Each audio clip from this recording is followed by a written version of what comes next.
Peace Collective, welcome back to the realm of alignment where we unlock the body's hidden codes.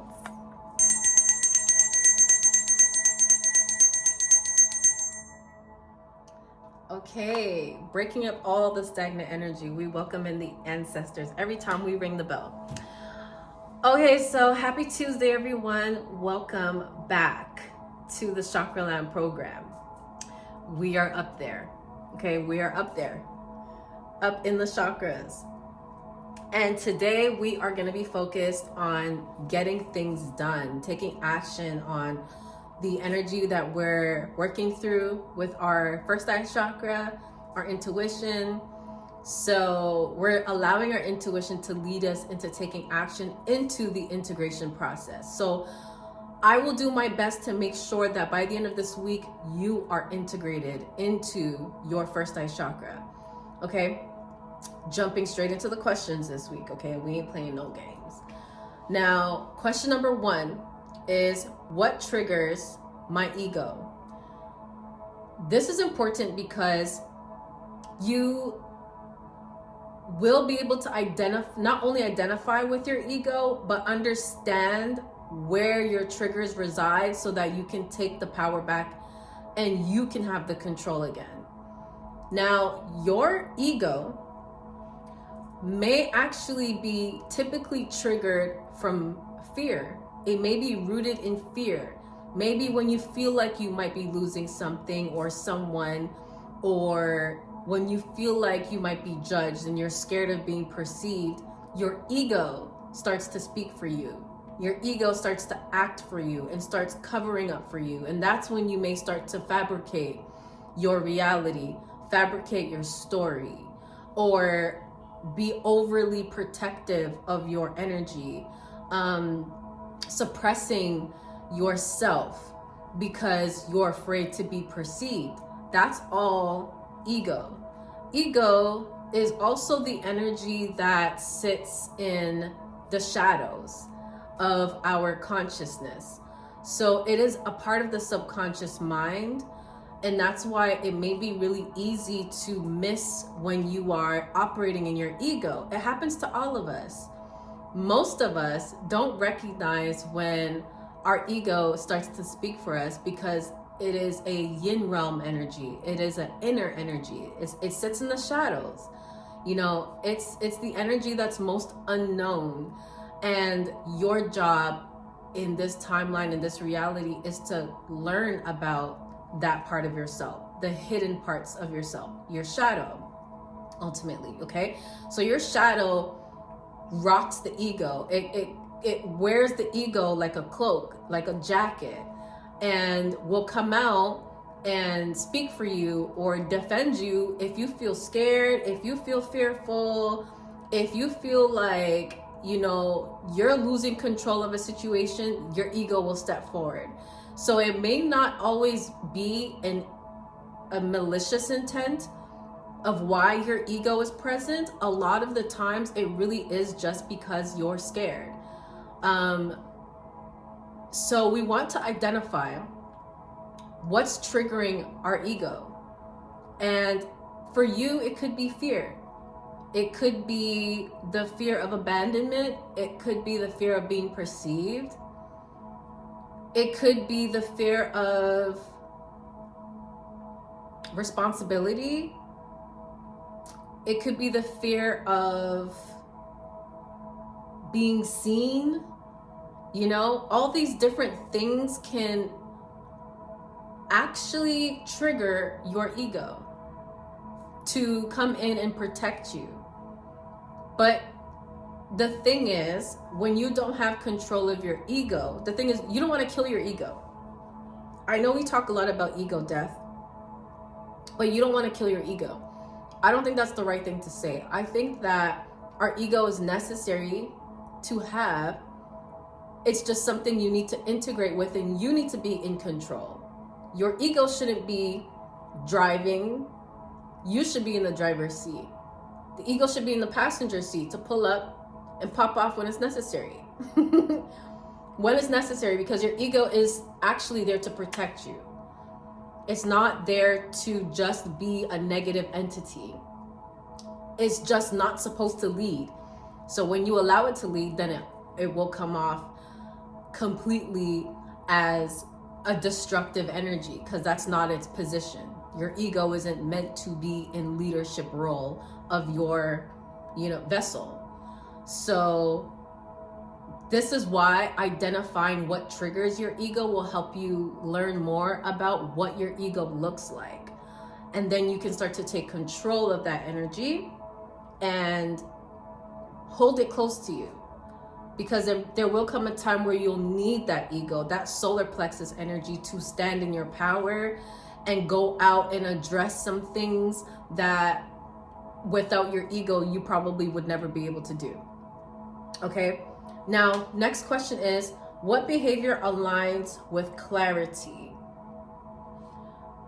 Say you start to shift out of your ego and you start operating in clarity, and you're clear on what you want, you're clear on where you're going and what you're doing and who you are, what would you move like? How would you start to move? Most of us have been operating out of our ego, and we know what we move like already. So if you removed your ego and you weren't fearful anymore and you had the clarity, there's no need for your ego to lead anymore. It's your discernment that's leading now. It's your higher consciousness. So what would that look like? I would say that for me, the behavior that aligns with my clarity is patience. It's very simple, because patience is like one of my, like, I don't have that. I don't have that. And I never had that. I remember always being told since I was a little girl, like, you need to learn to have patience. You need to be patient. Because my energy is so fiery and I'm just like, go, go, go, go, go, go, go, go. Like, I know what I want. I know what I want right now. And it's going to happen right now. That's my energy. And then the ego will come in and tell me, oh, it's not happening as fast as you thought. Maybe that's not for you. Maybe that's not where you're supposed to be. And that could be so self-sabotaging, because you allow an energy that's not supposed to be in the driver's seat to drive you. It's like allowing the drunk friend to drive and you're sober. It's like, what? Why would you do that? So I would be so much more patient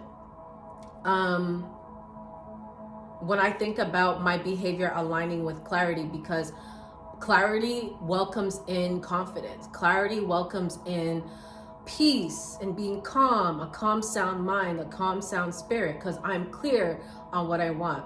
And I'm clear that whatever I want will make its way to me. And if it doesn't come to me, that means it never came yet. It didn't arrive. So no, if it doesn't come to me right now, that doesn't mean it's not on the way already, is what I should say. Okay? So this is how we start to shift out of the old timeline into the new timeline, by literally changing the behavior. Remember when we were talking about this in, I think it was Heart Chakra week, we were talking about forgiveness and what forgiveness looks like. And I said forgiveness looks like changed behavior. This is kind of on the same level of forgiving your ego, forgiving your shadow self, and allowing that part of yourself to take the other seat and remove itself from the driver's seat. You don't want to get angry at your ego. You don't want to be mad at your ego, but you want to have an understanding with that hidden version of yourself and say, you know what, I get why you're showing up, but I'm safe. I know you're protecting me, but I'm safe. I'm okay. I have clarity. I know when it's time for you to shine, and the time isn't right now. That's how you want to talk to your shadow aspects. Okay, and then you can start to bring that clarity in through your confidence. Okay, being confident in yourself and knowing that what's for you can't miss you, because it can't. What's for you can't miss you. If you're truly walking a path of doing the work and, you know, aligning with what God is telling you to do and doing your assignments that God gives to you when you pray, you don't need to worry about missing out on anything, okay? Your only job is to be clear within yourself and what you want. That's it. Everything else is a distraction. And it is easier said than done, okay? It is not just, you know, something like, it's not a walk in the park. This work isn't like, you know, super easy to just do. So I get it. Be patient with yourself, okay? Again. Now, next question is, where did I confuse fear with intuition today? It may not have been today, but maybe you can think about any other day where you have been fearful and you realized that you thought your intuition was speaking to you and it was really fear. That was the illusion. The illusion of fear, it wrapped itself up in your intuition. How tricky is that? But this is what integration looks like. This is what the work looks like.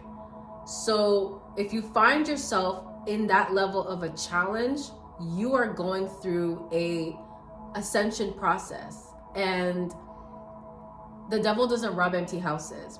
So if you're experiencing something on that level and you're aware of it, I think you're okay. You'll be fine. But it does suck because it has happened to me where I have been fearful and thought my intuition was guiding me somewhere, and it was really my fear. That was my ego. My ego was driving again. And I'm just like, why are you in the driver's seat again? So think about where you have confused fear with your intuition and write it down. Again, it doesn't have to be today. It could just be at any point in your life. Any time that you can think about where you've done that at any point in your life, to write it down. Okay, it doesn't matter when it was. I should remove that because it doesn't have to be today. I'm gonna take that off so you won't see that on the prompt. It's just gonna say, where did I confuse fear with intuition? That's it. Okay, super necessary. And I think that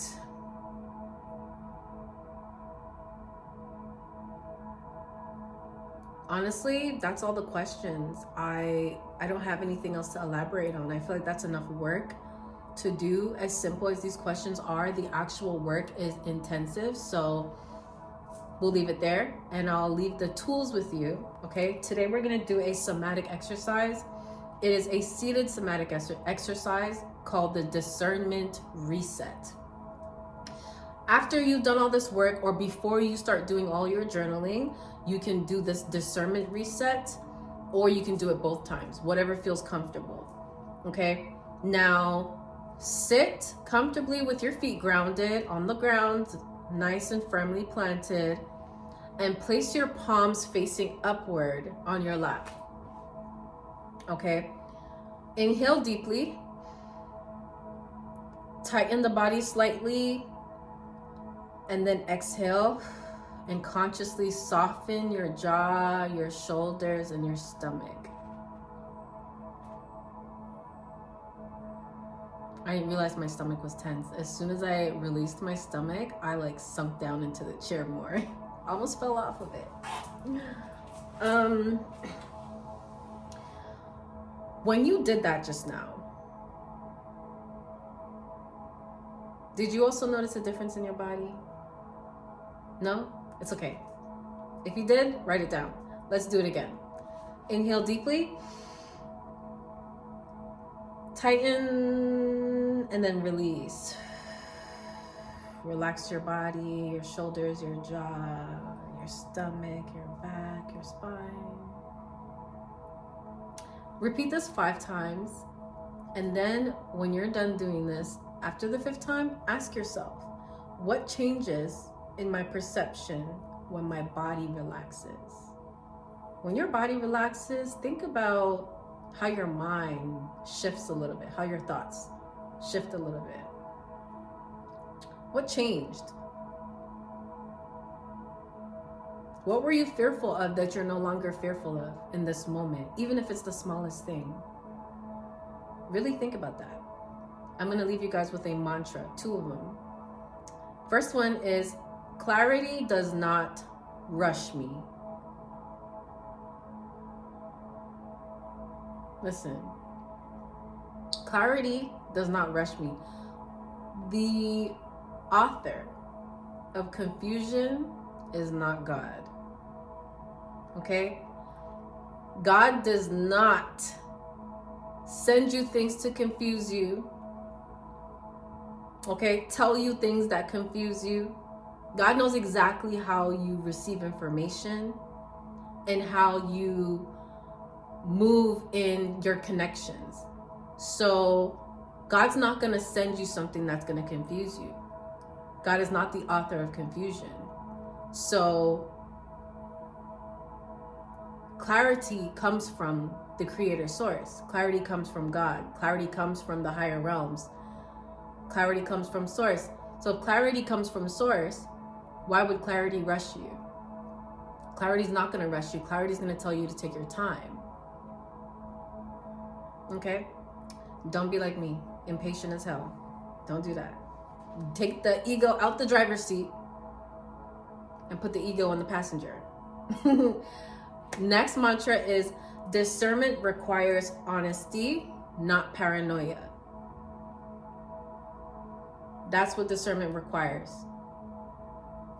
It requires honesty, not paranoia. Discernment requires honesty, not paranoia. You can say that to yourself or out loud.